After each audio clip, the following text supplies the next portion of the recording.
Daisy, you're too late again. I'm starving. Get dinner ready. The voice echoed from the living room. I took a deep breath, my hands tightening around the kitchen counter.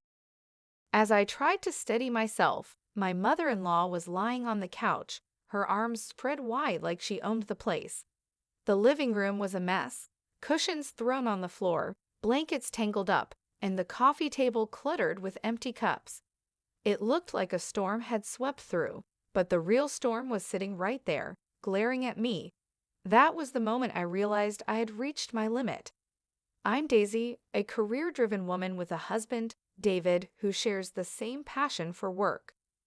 We met at the office, quickly bonded over our love for what we do, and soon enough, we were married. David and I had agreed early on that children weren't part of our plans. We wanted to focus on building our careers, achieving our dreams, and growing together as a team. We believed in equal partnership. The housework was shared, and we supported each other in everything we did. Our life was smooth. Even though work kept us busy, we always made time for each other. Weekends were our time to relax, talk about our week, and plan for the future. But there was one aspect of our marriage that filled me with dread. Every year, the annual vacation with David's parents.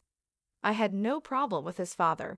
In fact, he was a kind man, respectful of our choices, and always supportive. But his mother, she was a different story. From the moment David and I decided not to have children, she saw me as the enemy.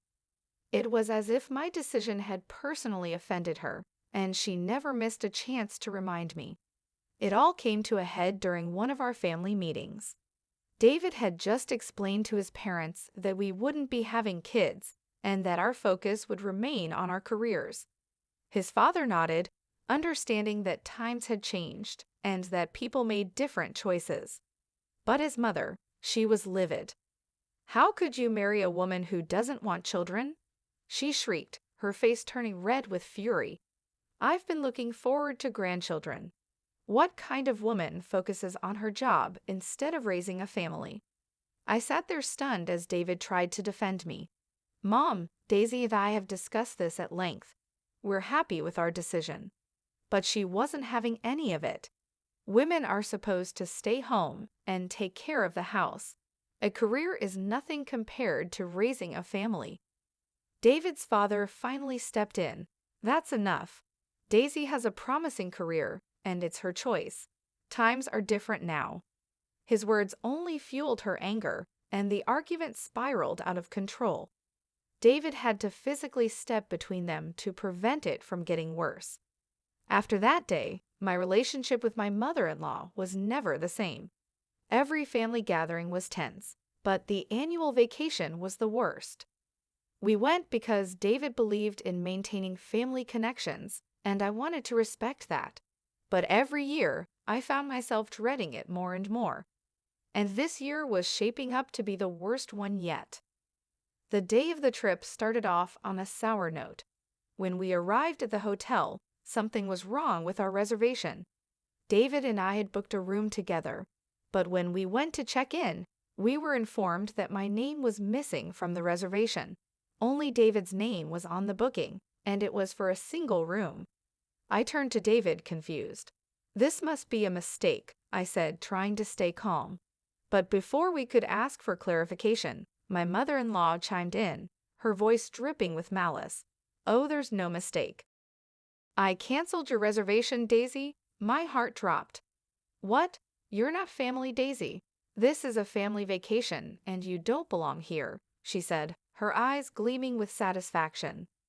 I felt a surge of anger rise in my chest, but I swallowed it down. "Fine," I said, my voice trembling. "If I'm not family, then I'll leave." I turned to walk away, but David grabbed my hand. "No, you're not going anywhere," he said firmly. "If you leave, I'm leaving too." His words seemed to catch his mother off guard. "What? No, you can't leave.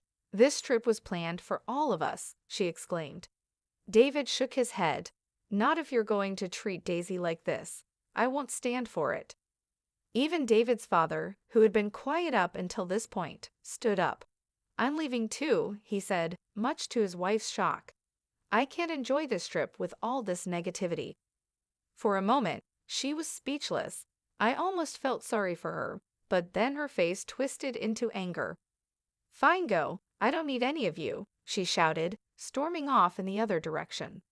As we walked away, I felt a strange sense of relief wash over me. I was done with her. I wasn't going to let her ruin any more of my life. The flight home was unexpectedly peaceful. David, his father, and I sat together, laughing and enjoying each other's company. It was the first time in a long time that I felt at ease. But the peace didn't last long. A few days after we returned, there was a knock at the door. I opened it to find my mother-in-law standing there, bags in hand. "What are you doing here?" I asked, my heart sinking. "I'm staying here for a while," she announced, brushing past me and setting her bags down in the living room. I stood there, frozen in shock. "What?" I muttered. "I've left your father-in-law. I can't live with him anymore," she said, flopping down onto the couch as if she had every right to be there. I quickly called David at work, trying to keep my voice steady. "You won't believe this," I said. "Your mother just showed up at the house. She's moved in." "What?" David sounded just as shocked as I felt. "I'll call my dad and see what's going on." But when he tried to reach his father, there was no answer. We were stuck with her for days. She took over the house, making snide comments about how I ran things. "This place is a mess because you work too much," she'd mutter, her eyes scanning the room as if she were judging every corner.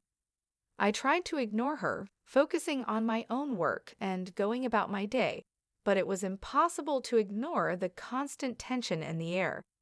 David came home early one day, hoping to convince her to leave, but she refused. "I'm not going anywhere," she said defiantly. "This is my son's house, and I have every right to be here."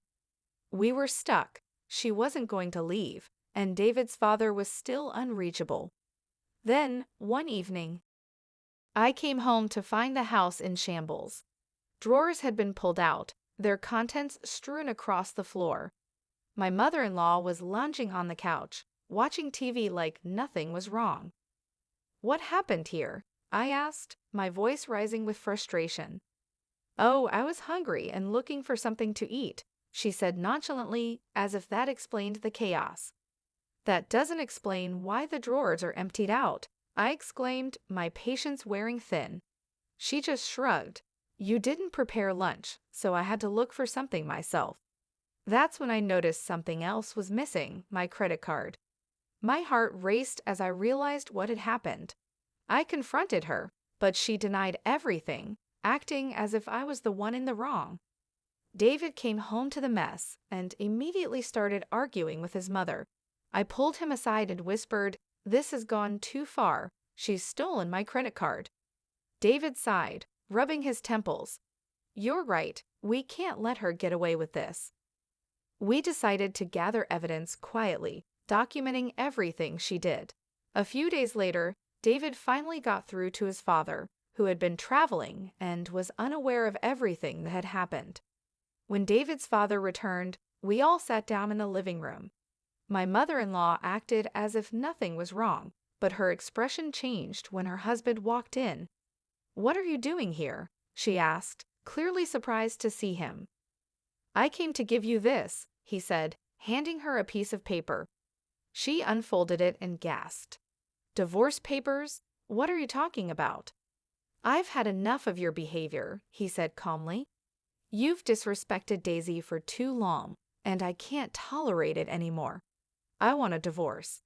She stared at him in disbelief. "You can't be serious." But he was. He explained everything, from her actions on the trip to her behavior in our house.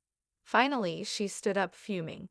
"Fine, I'll sign them, but I'm taking David with me."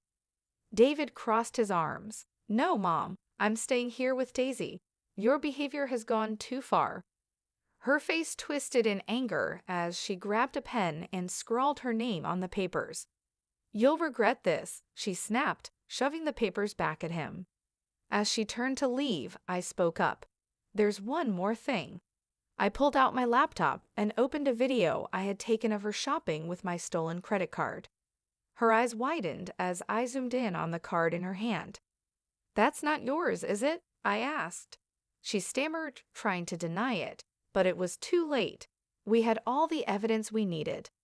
"I'll be pressing charges," I said calmly. Her face drained of color as she realized the seriousness of the situation. She stormed out of the house without another word. In the end, we filed for damages, and my mother-in-law moved in with her estranged sister. David's father stayed with us, helping around the house and even offering advice on our careers. Life finally returned to normal, and the peace we had been longing for settled back into our home. The unwelcome visitor was gone for good.